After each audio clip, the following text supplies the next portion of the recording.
The U.S. President Donald Trump reiterating his plan to take over Gaza after the White House and the Secretary of State tried to allay concerns about possible American military intervention in the besieged enclave. On a social media platform, Truth Social, the American leader said Israel will turn over Gaza to the U.S. at the end of fighting, without any American soldiers involved. He added that Washington will then begin construction of what will be, quote, one of the greatest and most spectacular developments of its kind. His initial comments on taking over Gaza sparked international condemnation, including here in Asia.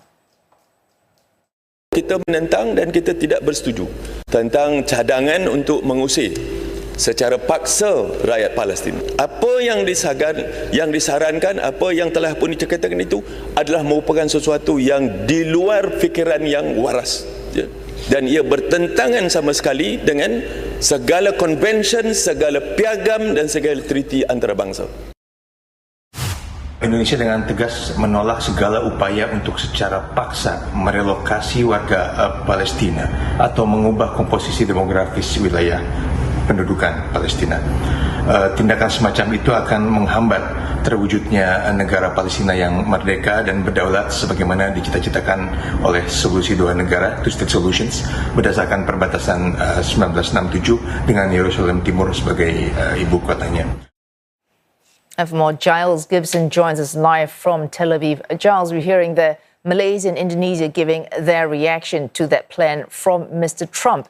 But Israel's defense minister has specifically, and I quote, welcomed this. He has ordered the army to prepare for what he called the voluntary departure of Palestinians from Gaza.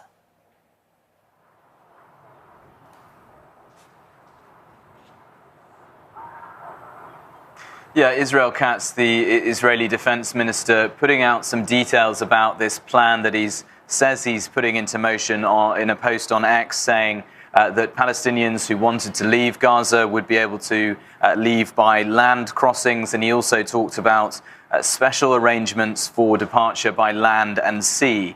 He also, in this post, really hits out at a few countries in particular, Spain, Ireland, Norway and Canada, who have been very critical of the Israeli government since the start of the war in Gaza, saying that they should be the ones who step forward to accept refugees leaving the Gaza Strip. There has already been response from at least one of those countries, the Spanish Foreign Minister, José Manuel Álvarez, saying in an interview on Spanish media that Gazans' land is Gaza and Gaza must be part of a future Palestinian state.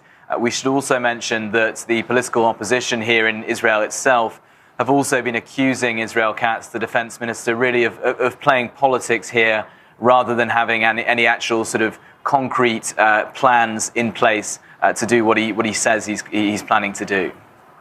Charles, more aid is entering the Gaza Strip. This is part of the first phase of that 10-year ceasefire deal in Gaza, as we await firmer details on whether the second phase will in fact go ahead. Has the situation on the ground improved for people?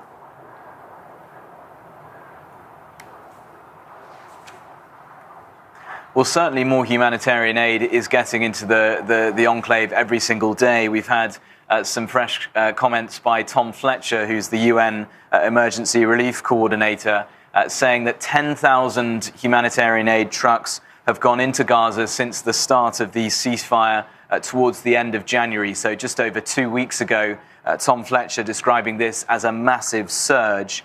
Just to put those numbers into context, for the entire month of December, only 3,000 aid trucks managed to get into Gaza. So we are now getting not quite up to, but close to the numbers that we saw entering the enclave every single day before the 7th of October 2023.